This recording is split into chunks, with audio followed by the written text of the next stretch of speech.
खुदा यसु मसीह के ज़िंदा जलाली और पाक नाम में आपको मेरी तरफ से और मेरी सारी टीम की तरफ से बहुत प्यार भरा और अकीदत भरा सलाम पहुँचे। मैं खुदावंद का मशकूर हूँ जिसने फजल बख्शा के एक बार फिर हम एक नए टॉपिक के साथ आपकी खिदमत में हाजिर हैं, जिसका इन्वान है तुम कर सकते हो।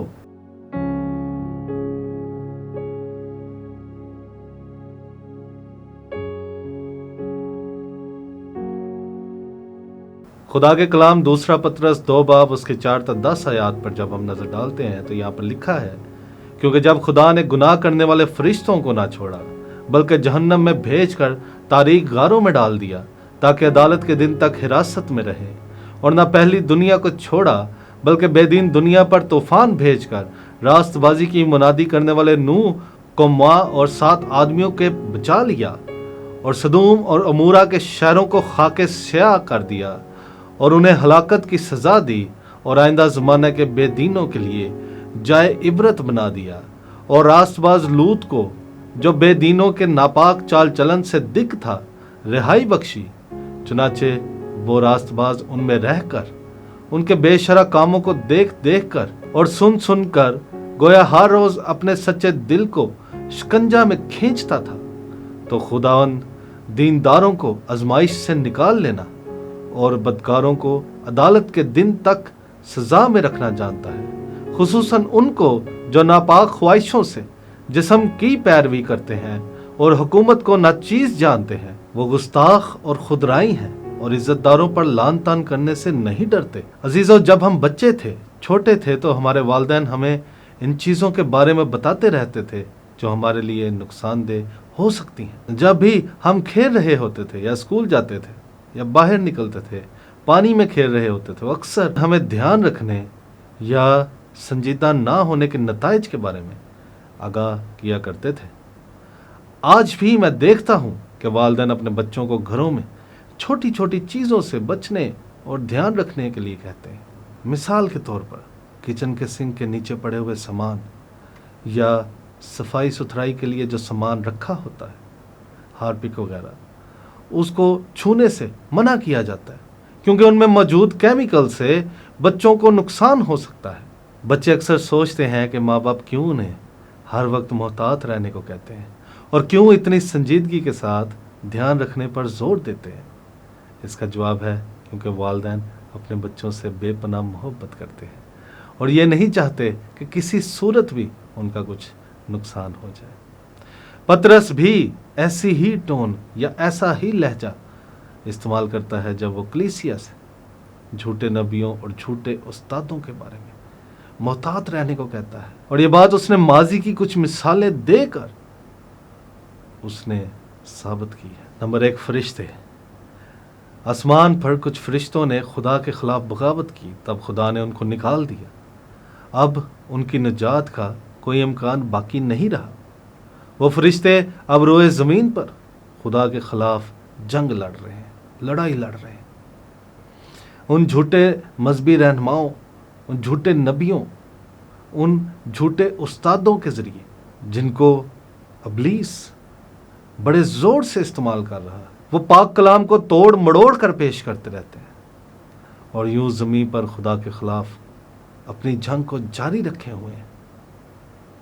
ये बागी फरिश्ते शैतान इज़दहा की वही पुरानी शक्ल, वही पुरानी चाल है जो उसने हव्वा और आदम को बहकाने या वर्गलाने के लिए इस्तेमाल की थी। पॉइंट नंबर 2, कदीमी दुनिया या पहली दुनिया, द एंशंट वर्ल्ड।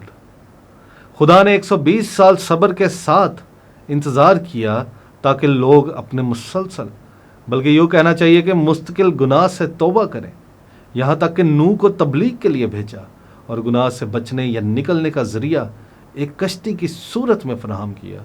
लेकिन फिर भी बारिश शुरू होने तक सब लोग हंसते रहे, उसका मजाक उड़ाते रहे, तंज करते रहे, तब तक जब तक उन्होंने तैरना शुरू नहीं कर दिया और जब तक वो डूबने न लगे। लेकिन जब डूबने लगे तो फिर गिड़गिड़ा कर इल्तिजा करने लगे कि नूह या खुदा उनको बचा ले, लेकिन उनका वक्त गुजर चुका था। उन्होंने अपनी तौबा का मौका खो दिया था। पॉइंट नंबर 3, सदूम اور امورا. سدوم اور امورا میں اتنی بدی تھی, اتنا گناہ پھیل گیا تھا, یہاں تک کہ خدا کے بھیجے ہوئے 2 فرشتوں کو بھی اس شہروں کے مردوں نے جنسی زیادتی کا نشانہ بنانا چاہا. لہذا خدا کا غضب ان شہروں پر بھڑکا. خدا نے دونوں شہروں کی صفائی کے لیے بڑے بڑے تندور آن کر دیے اور ہر طرف آگ کے شعلے اور لپٹیں دکھائی دینے لگیں, اور وہ 2 شہر دنیا کے نقشے سے مٹ گئے, خاک بن گئے. نمبر 4 ہے لوط ایک ایماندار شخص تھا, ایمان والا شخص تھا. وہ راست باز تھا, خدا پر ایمان رکھتا تھا, لیکن اس سے ایک بیوقوفی سرزد ہو گئی. اس نے امیری کے لالچ میں, اچھے حالات کے لالچ میں اپنے گھرانے کو سدوم اور امورا میں بسا لیا. خدا نے پھر بھی انہیں موقع دیا کہ اپنی زندگی کی خاطر بھاگیں اور بھاگ کر اپنی جانیں بچا لیں, اس سے پہلے کہ وہ ان گناہگار شہروں کو آگ سے بھسم کر لیں. لیکن اس کی بیوی نے پھر مڑ کر پیچھے دیکھا, کیونکہ وہ اس آوارگی کی اور جھوٹی آسائشوں والی زندگی کو ترس رہی تھی. وہ نمک کے ستون میں تبدیل ہو گئی.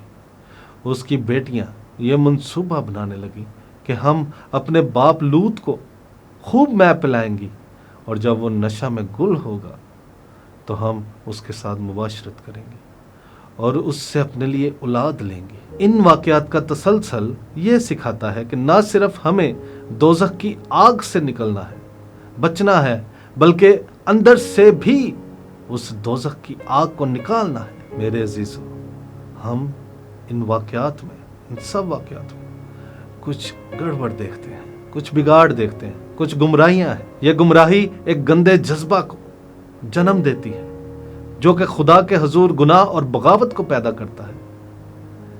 یہ گمراہی وہی ابلیس, وہی شیطان اور اس کی فوجیں, اس کی بدروحیں, وہی ناپاک روحیں اور اختیار والی قوتیں آج بھی اسی طرح کام کر رہی ہیں جس طرح پہلے کرتی تھی, اور اس کوشش میں دن رات لگی رہتی ہیں کہ کیسے وہ انسان, بالخصوص مسیحیوں کی زندگی میں داخل ہو سکیں اور انہیں دوزخ کے منہ میں دھکیل سکیں. لیکن ہم ایمان والے خدا کا شکر کرتے ہیں کہ اس نے ایمان کے وسیلہ سے ہماری آنکھیں کھولی ہیں, اور وہ جانتا ہے کہ کیسے ایمانداروں کو آزمائشوں سے اور طوفانوں سے نکالنا ہے اور ایک نئی راہ بخشنی ہے. صرف یہ یاد رکھیں کہ جب آزمائش آئے گی تو خدا پر بھروسہ رکھنا ہے اور اس کی طرف تکتے رہنا ہے, اپنے آپ کو پوری طرح سے اس کے سپرد کر دینا ہے, سرنڈر کرنا ہے, تاکہ وہ آپ کو ایک نئی انسانیت میں تبدیل کر سکے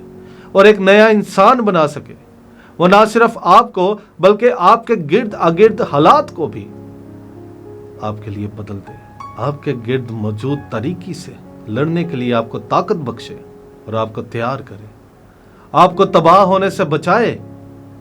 آج موقع ہے کہ آپ یسوع کو اپنا شخصی نجات دہندہ قبول کریں اور اس پر ایمان لائیں تاکہ خدا آپ کی نجات کو جاری کرے. آمین. آپ سے درخواست ہے کہ ہماری ویڈیوز کو لائک کریں, شیئر کریں, ہمارے فیس بک پیج کو لائک کریں, شیئر کریں, اور ہمارے یوٹیوب چینل کو سبسکرائب کریں. اپنی رائے سے ہمیں آگاہ کریں. آپ اپنی پریئر ریکویسٹ بھی ہمارے نمبروں پر بھیج سکتے ہیں یا ای میل بھی کر سکتے ہیں. خداوند آپ کو برکت دے, آپ کو اپنے جلال کے لیے کثرت سے استعمال کرے. آمین.